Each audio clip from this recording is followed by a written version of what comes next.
이런 연결고리가 하나가 있습니다. 이 박계현이라는 사람의 얼사촌누이. 얼사촌누이라는 건 뭐냐면 사촌누이인데 어머니가 첩이었던 거죠. 그래서 얼자가 붙는 거예요. 얼사촌누이 존심이라고 하는 여자가 있었는데 이 존심이 유연의 처갓집의 종이었어요. 그래서 이 존심이를 통해서 박계현이 처음부터 이 사건의 맥락을 알고 있었던 거예요. 그러다가 이것이 동생이 형을 죽인 사건이네 이렇게 되니까 그냥 두면 안 된다 해가지고 유연을 의금부로 압송을 해서 처음부터 이거를 털기 시작한 겁니다. 그것이 1564년 3월 11일의 일인데요. 강상죄가 되다 보니까 관할권이 서울로 올라왔을 뿐 아니라 의정부, 사헌부, 의금부 이 삼성이 모여서 추국을 하게 된 거예요. 그리고 책임자 위관이라고 하는데 이 위관이 된 사람이 당시 우의정이었던 심통원이라고 하는 사람입니다. 이 심통원이 당대의 권력자예요. 심통원이 어떤 사람이냐면 국왕이었던 명종의 외척이었습니다. 심통원의 조카, 형의 아들이 명종의 장인이었어요. 그래서 우리가 그 당시 그 권력자 윤원형을 잘 알잖아요. 심통원은 윤원영과 어깨를 나란히 하는 당대의 권력자였습니다.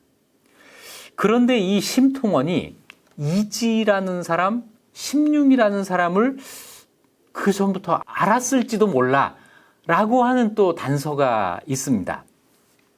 왜냐하면 이지는 왕의 종친이잖아요. 명종의 종친이기 때문에 명종의 외척이었던 심통원과 어떻게든 알고 지냈을 가능성이 있다는 거죠.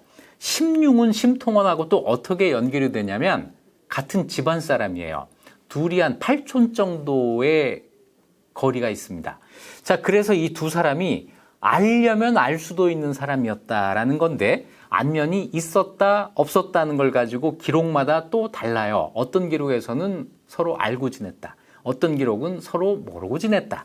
자, 이 정도입니다.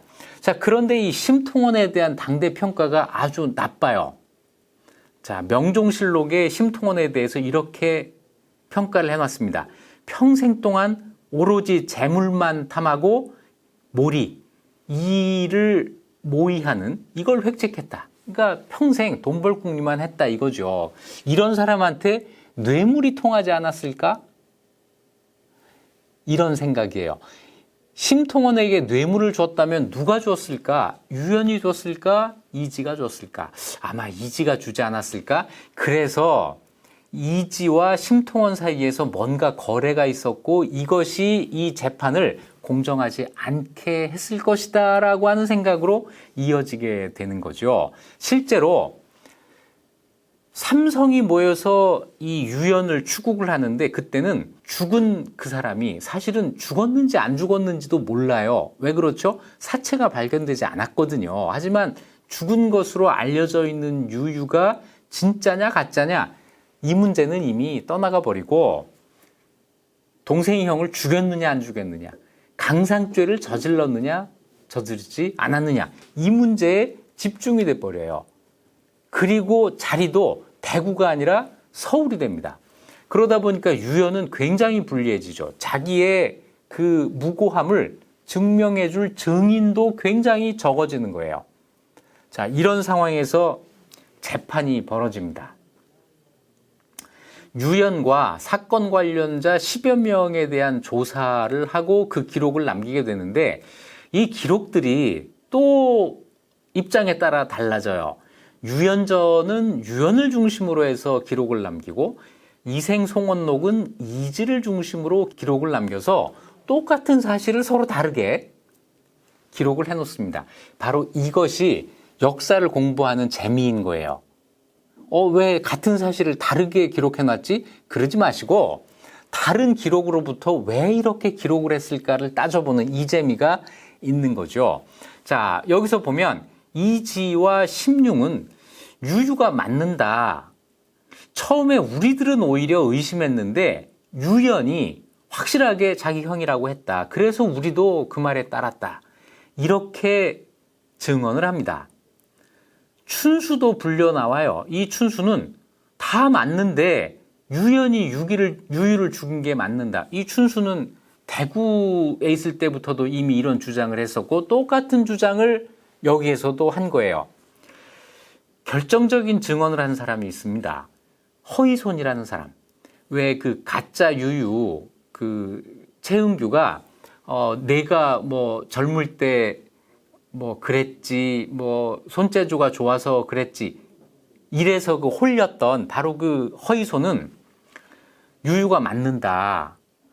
내 부인 옥대와의 그런 기억, 이거 보면 틀림없다. 유연도 자기 형이라고 믿었다가 갑자기 결박해서 관아에 넘겼다. 그거 내가 봤다. 이렇게 증언을 해요. 반면에 유연의 노비였던 금석이와 몽금이는 아니다. 이거 유유가 가짜인데 춘수가 무고해서 벌어진 일이고 유연은 무죄다. 이렇게 주장을 해요. 그런데 여기에 또 한 가지 의문이 있습니다. 백씨는 서울에 불려가지도 않아요. 어찌 보면 가장 확실한 증인이라고 할 수 있는 백씨는 이때도 대구에 있었고 서울에 가지를 않습니다. 백씨의 증언은 들어보지도 않은 거예요. 유연이 이런 진술을 해요. 매형 이주로부터 통지를 받고 서울에 올라가서 형이라고 하는 사람을 만나봤는데 형이 아니었습니다. 유연전은 이렇게 기록을 해놨고 이생 송원록은 올라가서 형을 만나봤는데 반신반의했습니다. 이렇게 기록을 해서 조금씩 다르게 기록을 해놔요. 그런데 대구로 함께 내려오는 길에 가짜라고 확신하고 내가 관아에 넘겼습니다. 가짜가 맞습니다. 그런데 형수 백씨 이야기를 덧붙입니다. 형수 백씨는 내게 화를 내면서도 직접 형의 진위를 확인하지도 않고 내가 형을 죽였다고 죄를 뒤집어 씌우고 있습니다. 결과를 다 아는 우리가 볼 때는 이때 유연의 진술이 사실과 정확하게 맞고 있었던 거예요. 억울함을 이야기를 하고 있는데 이게 사실에 딱 맞는 이야기를 하고 있었던 거죠. 그런데 이걸 안 믿어줬어요. 안 믿어줍니다. 유연의 노비, 몽하비는 이게 다 춘수의 무고로 벌어진 일이고 유연은 무고하다. 이렇게 증언을 했어요. 안 믿어줘요. 조선시대의 이 형법은요. 증거도 있어야 되겠지만 당사자의 자백이 꼭 필요했습니다. 당사자가 내 죄를 인정해야만 처벌받지 않는다고 하는 것은 정말 이상적인데 이것이 현실에서는 어떤 문제를 일으키느냐면 자백을 할 때까지 고문을 하는, 이 고문을 정당화하는 전혀 뜻밖의 결과를 내게 돼요. 그래서 이때 고문을 할 때 사용하는 방법이 회초리를 때리는 거, 몽둥이로 때리는 거, 압슬리라고 해가지고 정강이를 짓눌러서 고통을 주는 거, 주리를 튼다고 할 때 그 주리, 정강이를 밧줄이나 나무로 묶어서 고통을 주는 거, 낙형이라고 해가지고 불에 달군 쇠막대로 몸을 지지는 거, 이런 방법들이 동원이 됩니다. 한 가지 이 장을 친다고 했을 때 이게 곤장은 아니에요. 곤장은 장 중에 한 종류입니다. 곤장은 우리 민속촌 같은 데 가면 왜 거기 늘 동원 앞에다가는 형틀하고 곤장을 놓는지 모르겠어요. 자꾸 이러니까 조선이 아주 잔인한 나라가 돼버리잖아요. 조선에서는 그런 형벌을 안 써요. 곤장은 이렇게 끝이 널쩍해가지고 정말 타격이 더 효과적인, 다시 얘기해서 맞으면 더 아픈 이런 장을 이야기하는데 조선 전기에는 그런 곤장이라는 게 없습니다. 조선 후기에 곤장이라고 하는 게 생기는데 그거는 보통 사람을 때리는 게 아니고요. 군대에서 쓰는 장이에요. 군대에서 군기 잡을 때. 그런데 그것도 아무나 쓸 수 있는 게 아닙니다. 곤장으로 처벌할 수 있는 사람이 정해져 있어요. 그러니 이때 곤장을 치고 이거는 있을 수 없는 일이니까 여러분 앞으로 어디 가서 곤장 같은 거 보면은 이거 아니야 라고 이렇게 X를 그리셔야 됩니다. 조선은 그런 나라가 아니에요. 장을 치는데 이 장도 한 번에 몇 대 이상 치지 못하게 돼 있습니다. 30대 이상을 못 쳐요. 왜냐하면 이 장 치다가 장 맞다가 사람이 죽으면 안 되니까요. 그런데 모순적으로 자백이 필요하잖아요. 그러니까 한 번에 30대를 때리지는 못하지만 여러 날에 걸쳐서 계속 30대씩 때릴 수가 있잖아요. 이런 걸 통해서 자백을 얻어내는데 결국 유연이 자백을 합니다. 자백을 하니까 형을 죽인 강상범이 되잖아요. 강상죄를 저지른 사람이 되니까 이건 당연히 사형에 처해져요.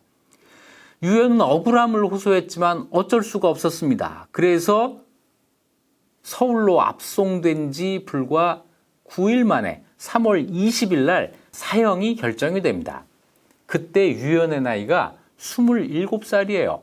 뒤에 밝혀지지만 사형의 방법은 능지처사라는 거였어요. 능지처사가 어떻게 하는 거냐면요. 좀 이거 좀 말하기도 좀 힘드는데 산 사람의 살점을 발라내는 거예요. 자기 살이 도려내는 그런 고통을 계속 며칠 동안 받는 겁니다. 이렇게 하다가 마지막에 팔다리까지 잘라서 죽이는 아주 잔인한 형벌이에요. 조선은 능지처사라고 하는 게 있기는 하지만 실제로는 이렇게 하지 않고 팔다리와 목을 수레에 매달아서 찢어 죽이는 이걸 거열형이라고 하는데 이걸로 능지처사를 대신합니다. 강상범인 경우에는 능지처사라고 판결하고 거열형으로 시행한다 이건데 뭐 어떻게 됐든 간에 좀 불쌍하죠. 억울한 사람이 불쌍하게 죽음을 당한 겁니다. 이렇게 해놓고 우리 처음에 읽었던 바로 그 대목 명종실록에 학생 유연을 처형했다. 이런 기사가 실리게 된 거예요. 이 기사 뒤에 사신의 글이 실려 있습니다.